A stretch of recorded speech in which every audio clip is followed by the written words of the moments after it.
I remember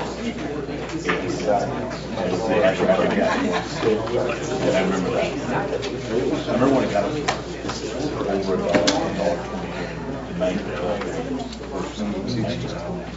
because I was just turned 16. I only have $5. Good evening. Today is Monday. It's August 1st, 2011, and I will call this meeting of the Norfolk City Council to order. This is an open meeting, and posted in the northwest corner of this actual room is the Open Meeting Act, made accessible to all members of the public. I would ask if you would please join us in a moment of silence and the Pledge of Allegiance, if you would stand.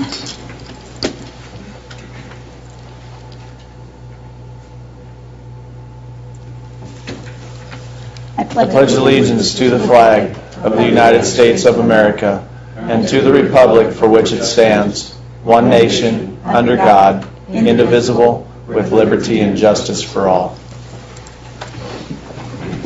We'll continue with roll call. Coy. Here. Lange. Here. Merrill. Here. Clausen. Here. Murin. Here. Brenneman. Here. Faust. Here. Saunders. Here. Under action items here, I would ask for a motion to approve the consent agenda as presented you. I'll make that motion. Second. There's a motion with a second to approve the consent agenda. If you will please vote.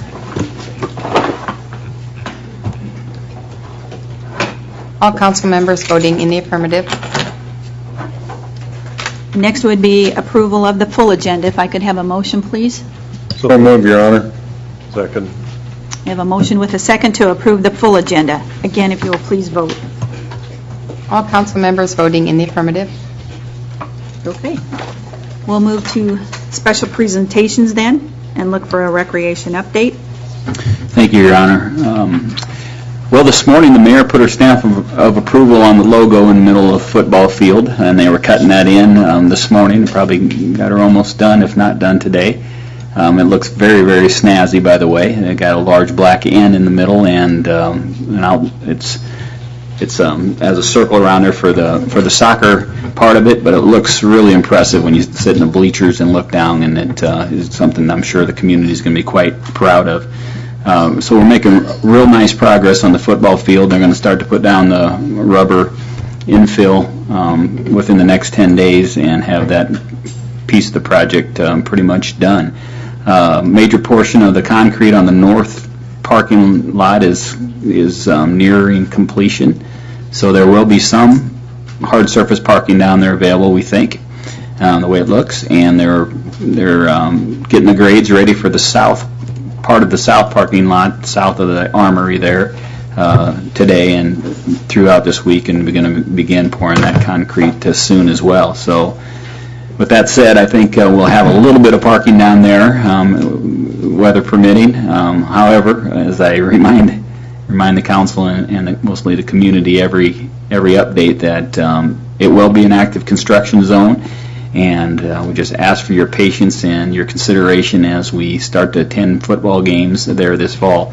We do have a logistics meeting that we're nearing organization of with the schools just to answer some questions and to make sure some of the logistics are coming together from the school's perspective. They've been real receptive to trying to accommodate their football players and their athletes and their cheerleaders and band members and the whole process down there. So we're still shooting for August 26th being that first football game. We seem to be pretty much on schedule with that, barring any major job or slowdowns in work for some reason. But we won't be any sooner than that. So I just want to be clear about that. It won't be any sooner. We won't be able to do any activities prior to August 26th. It seems like the community is anxiously awaiting that first series of football games down there. So that's starting to come together well. Bathrooms are going to be an issue as well. Mayor and council and community, we're going to put some portable bathrooms there for access, but it's not going to be ideal.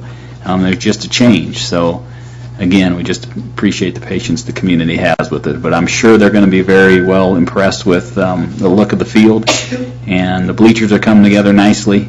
That's going to be close for us. The press box, the new press box won't be there for that first football game, but the old press box will be functional the way it appears. And the bleachers on the east side, the visitors' bleachers, and the remodel of the home bleachers is progressing well, but I think it's going to be real close to that August 26th date before they're complete. But we are pretty confident they'll be complete still on August 26th. So, Lord willing, that'll be where we're at. So I'd be happy to answer any questions that you may have or the community may have. Thanks, Shane. Any questions at all? Dennis, anything we missed? I know you've been on top of it, so. I just mentioned that the pool construction is underway. They've got a couple of vessels. They got the wave pool excavated and are in the process of putting down the first layer of rock under that.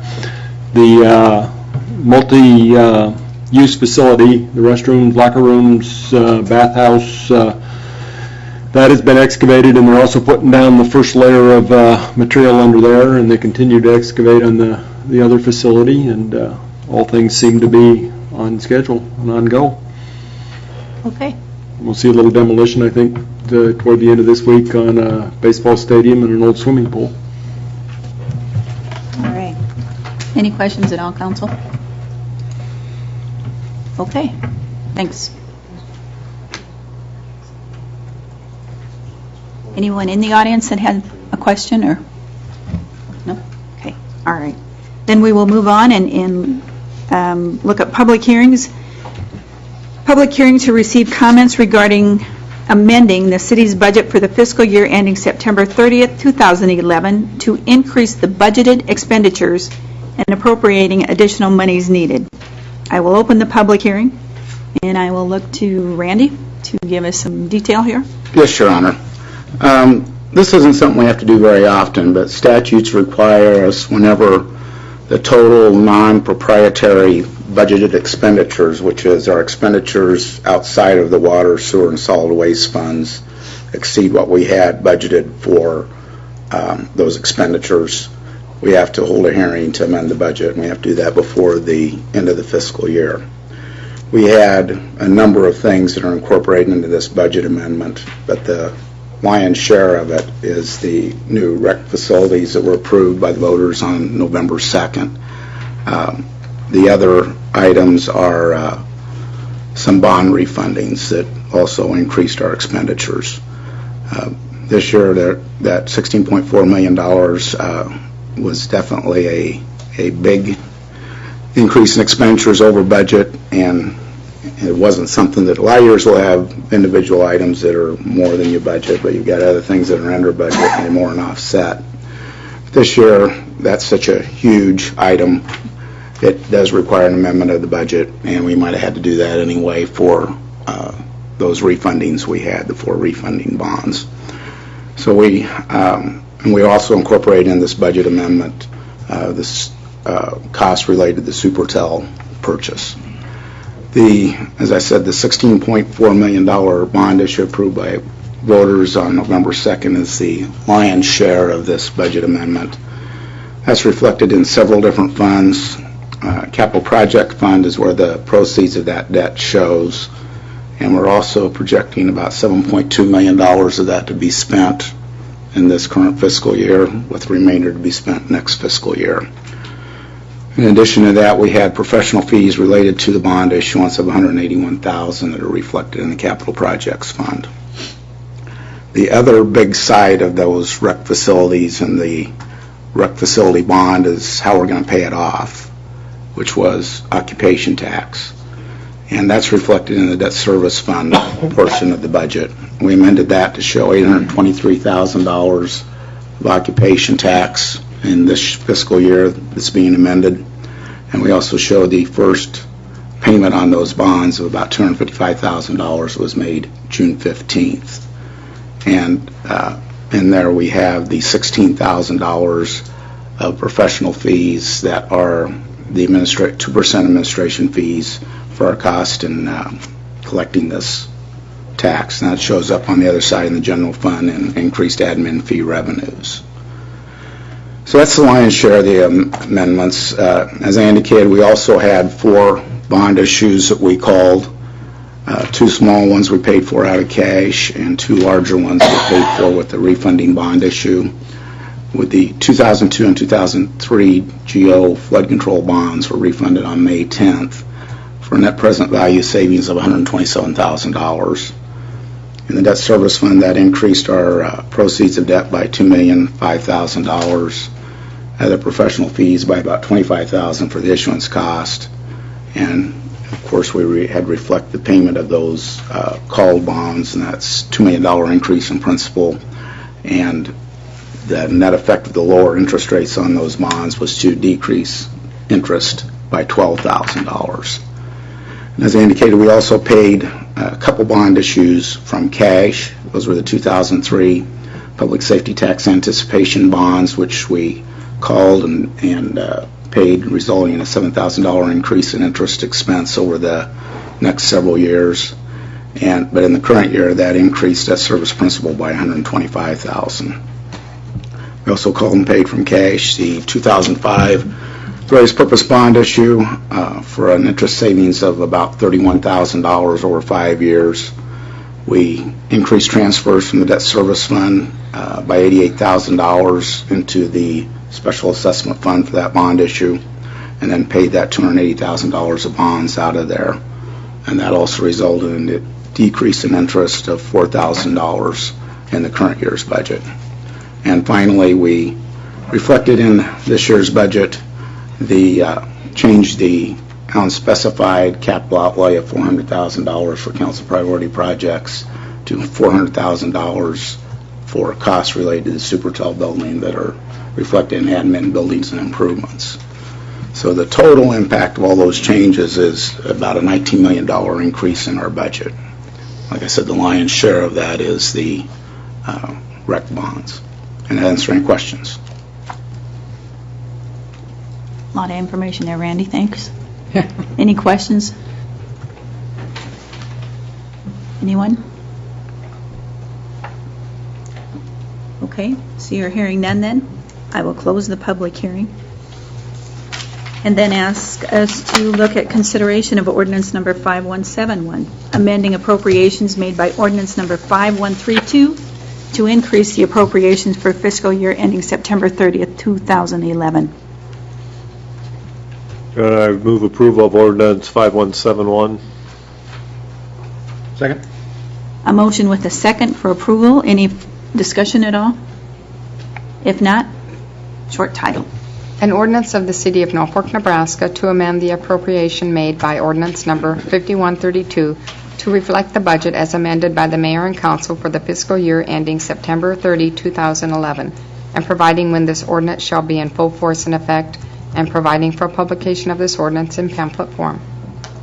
Okay. If you will please vote.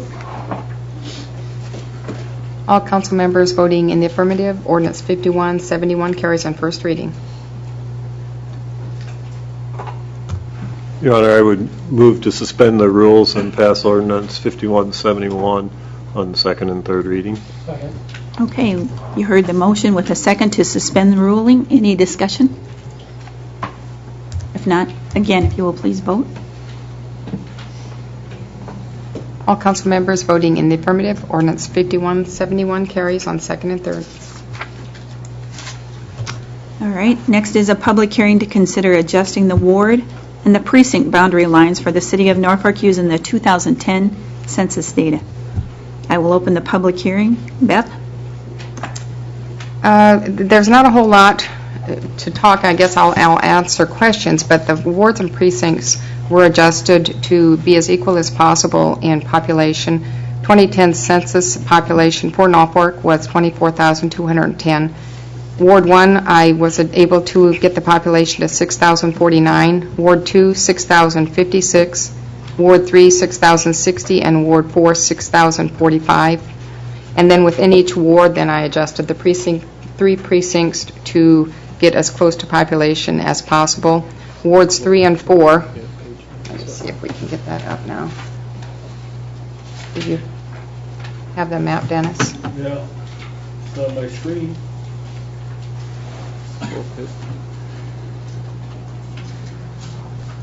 Wards 3 and 4 were the ones that lost the population. Wards 1 and 2 gained population. If you can see it in your agenda packets, I guess.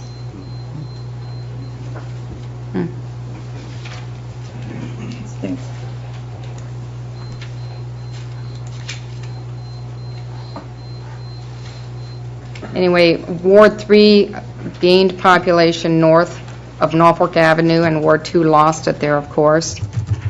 Ward 3 actually, in the southern portion, moved, the population moved into Ward 4 to equalize, and then Ward 4 had moved northern direction from Norfolk Avenue in a couple of areas as well.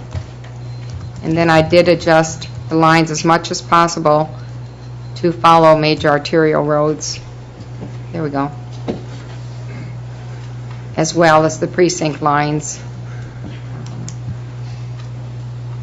All the elected officials remain in their wards or respective wards. And I'd answer any questions. What would happen if that line changed of an elected official that was... I would adjust it around. You would? Yeah. All right. I've been able to do that. It's, All right. it's generally not that Okay, difficult. just curious. It's on page 108. Any questions at all for Beth? If not, then I will close the public hearing, and I would ask for consideration of ordinance number 5172, adjusting the ward and the precinct boundary lines for the city of Norfolk using the 2010 census data. Your Honor, I'd like to introduce ordinance 5172 for first reading. I'll second that. Okay, we have a motion and a second. If no further discussion, I would ask for short title. An ordinance of the City of Norfolk, Nebraska to repeal ordinance number 4547 of the official city code of the City of Norfolk, redefining the wards of the City of Norfolk and the election precincts composing such wards, and to provide that this ordinance be published in pamphlet form. And with that, would you please vote? All council members voting in the affirmative, ordinance 5172 carries on first reading. I move that we suspend the rules and pass this on second and third readings. Second that, Your Honor. Okay, we have a motion and a second to suspend the rules and pass on second and third. Any further discussion? If not, please vote. All council members voting in the affirmative, ordinance 5172 carries on second and third. Okay. And last, we have an update on the Northeast Industrial Highway.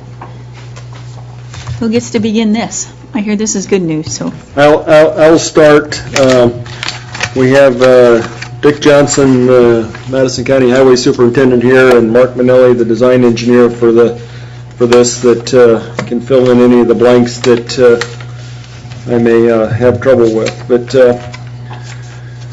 the Department of Roads, the Madison County this morning opened bids for Phase 1 of the Northeast Industrial Highway, which is the phase that's in red on the drawing that you're seeing there. Basically goes from about the midsection between Vickery Road and Eastwood Road eastward and ties in with Highway 35. They had 6 bidders for the project.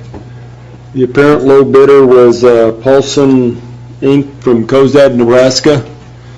There was about $2,500 difference between first and second place on a $1.5 million project. So I think we probably got a very competitive bid. The section of line in orange right down here is Phase 2 of the Ethanol Road. That project is under construction as a change order to Phase 1 of the Ethanol Road that was completed last fall into there. The piece in blue is a access for Nucor to get to the Northeast Industrial Highway, and they will be constructing and paying for that. Nucor is constructing and paying for that.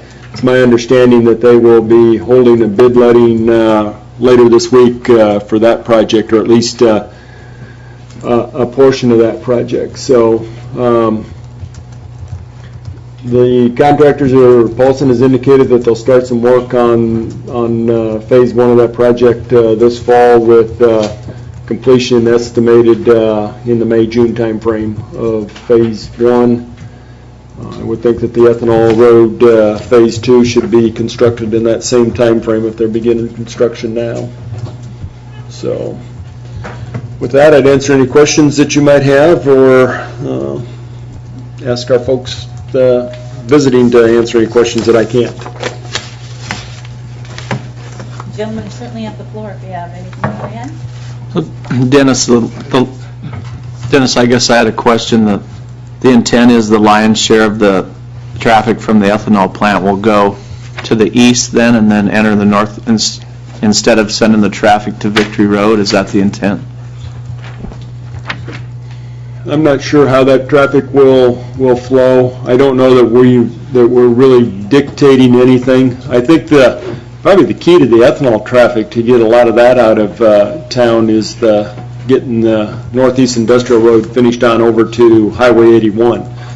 Because I think that there's probably a lot of grain and product that are either coming in or going out toward the north and in west of Norfolk, if you just look at where some of the other facilities are.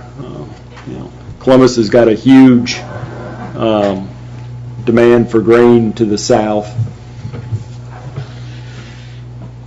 I guess at completion, when the whole project's completed, is that traffic going to go east out of the ethanol plant? Is that the purpose of that road? Well, actually, okay, I'm starting to understand the question now.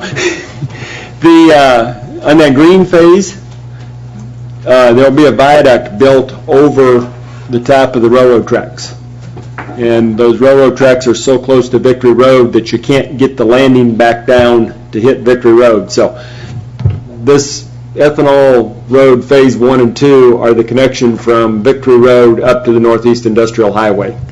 So the traffic has to get up to the highway, has to get onto there. That's what I thought. I just wanted to. Thank you.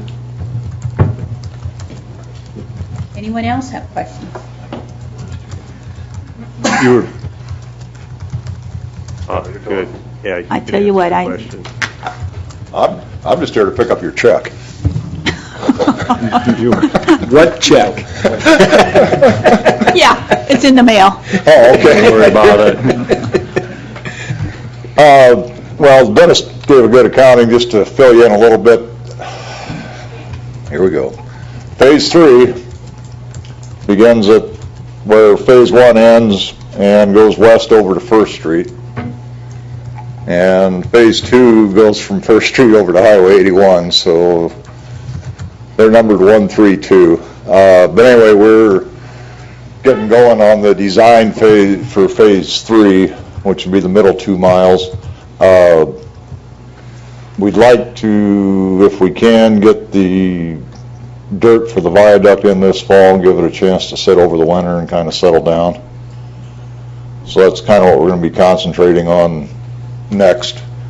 As far as the money goes, real quick, the agreement is that as we get pay applications, we'll forward them on, well, we'll send them to the city for reimbursement. You'll pay us back, or pay the county, and the county will pay the contractor.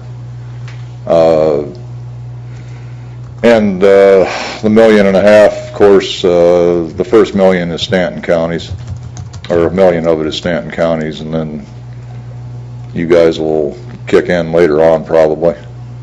So, and we met with Stanton County, and they didn't have my check either.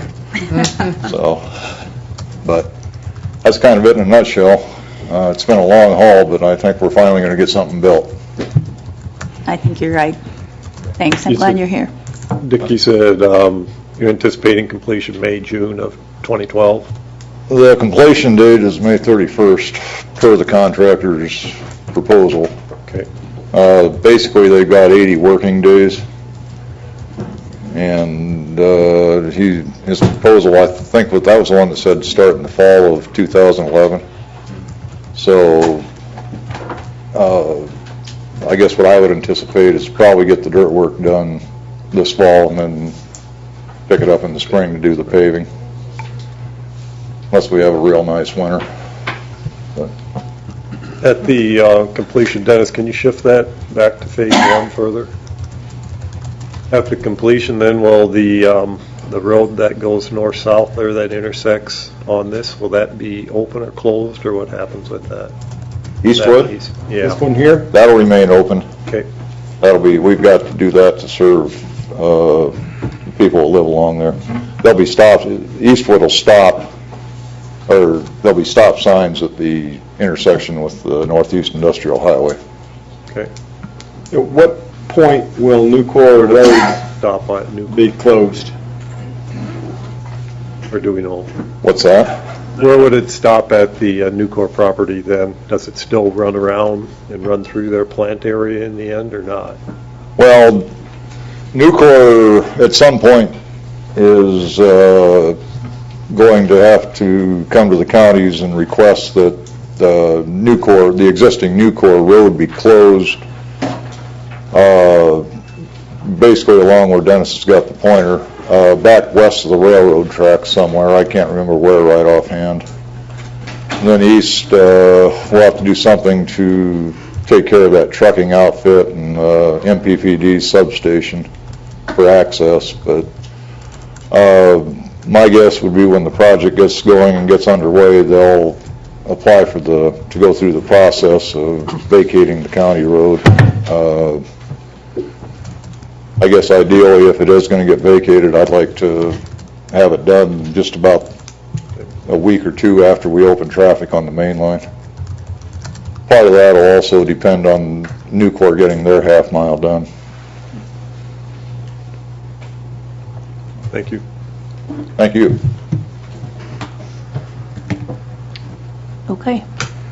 Anyone else with any questions? Nothing to add, Mark, at all? No, I'll just get in trouble. Well, I don't want to see that happen, so do No, I appreciate. think these guys covered it pretty well. I'm Okay. glad to see we're moving. We are too. We did design, you got 35 going, and we worked with the Department of Roads to minimize what we build, and they come in a year or two, or whatever the schedule's Yep. supposedly going to be. We designed it so that very little will be removed when they come through and to fix our return, so that the damage to what we build will be minimal. Good. Well, there's been a lot of conversation going on, a lot of good partnerships formed, so appreciate your part. Thanks. If no further discussion, looks like that's the last thing on our agenda, so I would ask for a motion to adjourn. I'll make the motion, Your Honor. We are adjourned. Thanks, everyone.